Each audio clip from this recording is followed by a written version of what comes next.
Chapter 4. Choose responsibility daily instead of blaming outside factors. And I'm going to share to you a wonderful book that I just recently discovered, and we are going to talk about chapter 4 of it, personal responsibility. This is a special of Life Talk. This is your lifestyle coach, Mark. Let's do this.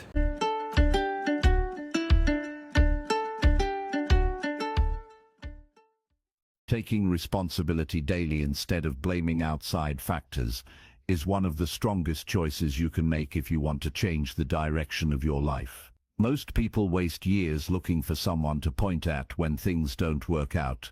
They blame their parents, their boss, the government, the economy, or even luck. But blame has never improved a single life. Blame keeps you weak because it convinces you that your future depends on someone else. Responsibility, on the other hand, pulls the power back into your own hands. The moment you accept that your choices and actions create your results, you gain the ability to make real changes.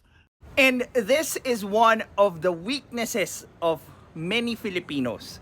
They like to blame other external factors, other people's actions, other people's choices, when they have much more control doon sa sarili nilang choices or actions that could lead to a better situation or result sa buhay nila. When you blame other people, other circumstances, other things except to your choices that leads you there, tinanggap mo na sa sarili mo na wala kang magagawa doon sa sitwasyon mo, and that makes you weak or practices your mind to be weak dahil hindi ka na maghahanap ng ibang solusyon kasi convinced ka na sa sarili mo na yung ibang tao or ibang factor lang yung may kasalanan or may kapangyarihan kung bakit ka napunta dyan sa sitwasyon mo. Responsibility is not about guilt or shame. It is about ownership. It is the daily decision to say, "This is my life, and I will shape it."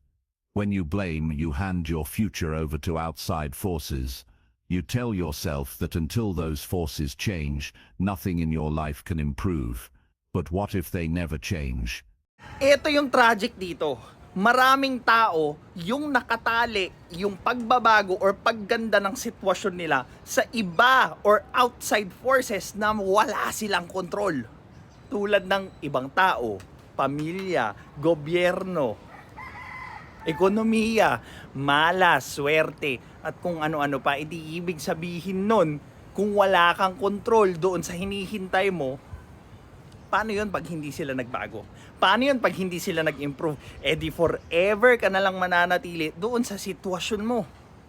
Kasi nga, yung pagbabago mo, nakakondisyon sa kung magbabago din ba yung ibang tao or ibang factor na wala kang kontrol.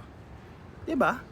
Now, to add insult to the injury, yung taong may ganong mindset nakakita ng ibang tao, nakagaya niya ng mindset. So what happens is that they reinforce that mindset and they actually stroke each other's ego at sabihin, yes, tama ka, ipagpatuloy natin to, maging mahina tayo forever, wala sa atin yung problema, sila dapat yung magbago.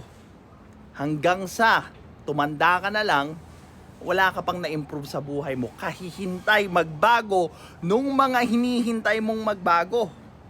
Hindi mo na-realize na yung kapangyarihan ng pagbabago nag-uumpisa sa sarili mo.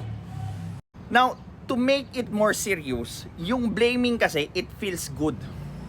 It feels good na yung ibang tao, yung magiging responsable or may kasalanan kung bakit ka hindi umaangat sa buhay mo, kaya masarap siya sa pakiramdam.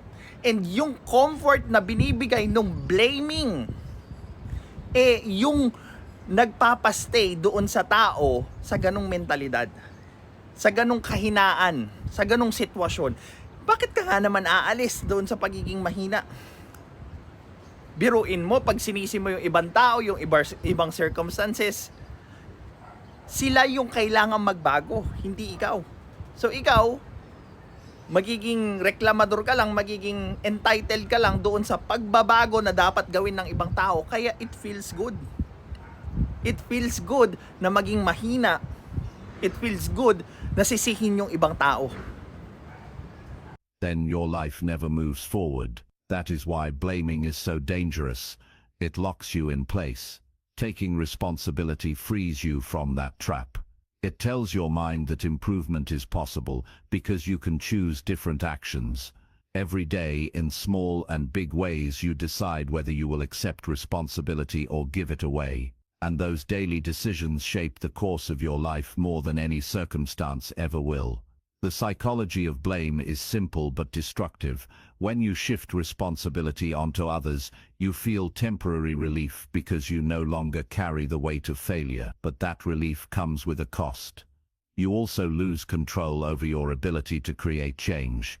Responsibility may feel heavy at first, but it carries with it the power to transform. The people who grow the most are the ones who stop pointing outward and start asking, "What can I do differently?" That question, repeated daily, becomes the seed of progress. Ngayon, isa ito sa pinakadelikadong trap. Yung hindi pag-iisip ng Pilipino, eto na yung bunga niya. Hindi na sila nag-isip ng ibang posibleng solusyon doon sa sitwasyon nila, sa problema nila, sa kalagayan nila because they are waiting for other people to rescue them from that circumstances or yung kalagayan nila sa buhay. Dahil nga, what? Nagbabayad ako ng tax dahil mahina ako, dapat ibang tao mag-alaga sa akin. See? Nagiging entitled sila para sa pagkilos ng ibang tao kasi nga, sa tingin nila, dapat silang alagaan or maging alagain ng ibang tao. Kasi nga, mahina sila, mahirap sila, at wala silang ibang pwedeng gawin kundi maghintay na lang doon sa tulong na dadalhin para sa kanila. They will never ask or they will not even wonder ano kaya yung pwede kong gawing iba bukod sa ginagawa ko ngayon, sa kung anong meron ako ngayon para naman may mangyaring iba rin. Kasi ang tingin ng mga Pilipino, the more that you do something hard, one day, someday, hopefully, may magbabago. But sabi nga ni Albert Einstein, if you keep on doing the same thing, expecting a different result, that's madness. Taking responsibility every day means owning not just your big choices, but the small ones as well. Your health, your finances, your relationships, your career, all of these are shaped by daily actions. It is easy to say the job is stressful, but responsibility asks whether you are managing your time well. It is easy to say the economy is unfair, but responsibility asks whether you are learning new skills or managing your money wisely. It is easy to say people let you down, but responsibility asks whether you are setting clear standards. Now, napansin ko lang rin sa mga Pilipino, ayaw nilang tumungtong doon sa uncomfortable na pakiramdam. Yes, naghihirap sila. 'Di ba? Like for example, pumasok araw-araw, magtrabaho ng mabigat sa kung ano man yung trabaho nila. Hindi ko sa minamalit yung trabaho nila. But when it's time to move upward, kasi nga wala nang nangyayari doon sa ginagawa nila. And when they are being asked to improve more sa kung ano yung pwede nilang gawin, that's the time that they are not doing that uncomfortable move dahil nga sa tingin nila okay na, sapat na yung paghihirap na ginagawa nila ngayon para makaangat someday. But that's not going to happen. Kung ano man yung ginagawa nila ngayon, they've already got the result that they have. Now, if they are going to repeat it, then of course, pareho lang yung makukuha nila doon sa ginagawa nila kahit na mahirap pa ito. So they are suffering for meaningless reason. Kasi nga, iniisip nila, ay imbis na mahirapan ako sa pagdadagdag ng skills, mahihirapan na lang ako sa paghihirap na alam ko or komportable ako. Weird, right? So, para sa kanila, naghihirap na sila nung lagay na yon, and hindi na nila gustong pumunta sa iba, magtanong, pumunta dun sa uncomfortable thing na pwede nilang matutunan or gawin kasi nga, para sa kanila, they are already suffering, and that suffering, nagkakaroon ng wishful thinking na someday, marewardan yung hirap na nararamdaman ko. But they are making a big mistake there. Kasi they've already exhausted yung ginagawa nila. Inuulit-ulit na lang nila, and they are just making a wishful thinking that something would change. And communicating better. These are uncomfortable questions, but they are the questions that move you forward. A person who chooses responsibility consistently becomes respected, not because life is perfect for them, but because they do not escape into excuses. Excuses, mayaman dyan ang Pilipino. Kesyo, mahirap lang kami. Ito lang ako, hanggang dito lang ako, hindi na ako matututo. Ito lang kaya ko. Sila na mismo yung naglimita sa kakayanan nilang umalis doon sa problema. And paano mo pipilitin yung tao na ayaw umalis doon sa sitwasyon niya? Kung sila na mismo yung naglimita sa sarili nila na hindi na sila aangat sa kung ano yung alam nila, well, they are wrong. They are really wrong. Because everyone can actually improve.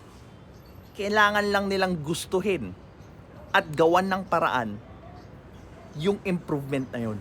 They are trusted because others know they will not waste time complaining about factors they cannot control. They focus on what they can do, and they do it. This consistency builds character. It also builds confidence. Every time you accept responsibility, you prove to yourself that you are capable of directing your own path. That self-trust becomes a foundation for bigger risks, bigger growth, and bigger rewards. You cannot control the weather, the market, or the mistakes of other people, but you can control how you respond to them. This is where responsibility becomes powerful. Blame focuses on what is outside. Responsibility focuses on what is within. For example, if you fail at a project, blaming the team or the resources may make you feel better for a moment, but it doesn't improve your ability. Responsibility asks, what could I have done to prepare better? What can I learn to handle this more effectively next time? That reflection creates growth. Without it, the same mistakes repeat. I could not stress it more. Blaming others for what have happened to you feels good. Kasi nga, yung responsibility para alamin kung ano yung problema, paano ito gagawin, at pag ginawa mo, ano yung effective or gumagana, feels very heavy para sa isang tao. And yun yung ayaw gawin ng mga Pilipino kasi nga, gustong-gusto nila yung mga taong nagliligtas sa kanila. Yung mga taong magsosolve ng problema nila. Kaya we become a country na umaasa na lang sa mga politiko kasi sila yung madalas mangako na ako yung mag-aangat sa inyo sa kahirapan. Ako yung magpapaganda ng buhay nyo. Wrong. Really wrong. Yung magpapaganda ng buhay mo, walang ibang tao kundi ikaw lang mismo. Kasi hindi mo makokontrol yung ibang tao, yung ibang circumstances na sumunod sa gusto mo. Tanging yung sarili mo lang yung makakagawa nun. And yun yung isa sa malaking problema ng Pilipinas ngayon. Umasa na tayo sa ibang tao. Tinanggalan natin yung mga sarili natin ng kakayanan para baguhin or umakto patungo doon sa pagbabago na gusto natin. We always vote other people to solve problem for us. Kaya nagkandaletse-letse na yung Pilipinas. Responsibility is also about consistency. It is not something you choose once in a while. If you only take ownership when life is easy, you will never build the discipline to handle the difficult seasons. Every day provides opportunities to practice. I know taking responsibility is not easy. It is hard. Painful. But it doesn't mean that you fail, ibig sabihin hindi ka na magsasucceed. Failure is part of success. Because every failure should bring you a lesson kung ano yung ibang pwede mong gawin para magbago towards doon sa goal mo. Ganon ang failure. It is a compass, it is a teacher for you to do differently aside doon sa ginawa mo nung nagkamali ka. If you are late, own it instead of blaming traffic. If you miss a deadline, own it instead of blaming distraction. If you lose your temper, own it instead of blaming someone else's words. These may feel like small situations, but every act of responsibility strengthens the habit. Over time, this habit becomes part of who you are. Blame is seductive because it protects the ego. It tells you that you are not at fault, but growth is never born out of protection. It is born out of correction. Responsibility allows you to correct yourself. It forces you to look in the mirror and see where you can be better. That process is not always comfortable, but it is necessary. The people who achieve great things are not those who had perfect conditions, but those who took responsibility for what they could control and kept moving forward. Most of the people who achieved great things came from nothing. Manny Pacquiao, 'di ba? Si Ramon Ang. So, ang daming tao yung naka-achieve ng ganong klaseng bagay dahil sa tinignan nila ano yung pwede kong magawang iba sa kung anong meron ako at ano yung pwede kong ma-improve kada magkakamali ako. Their lives aren't perfect.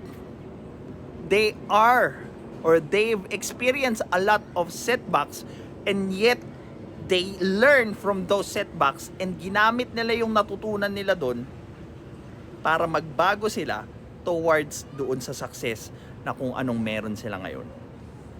And kaya ding gawin ng bawat Pilipino yan, kailangan lang nilang tanggapin na kung ano yung nangyayari sa kanila yon ngayon, responsibilidad nila yon at parte yon ng choices na pinili nila regardless ng kung ano yung intention nila doon sa choices na yon.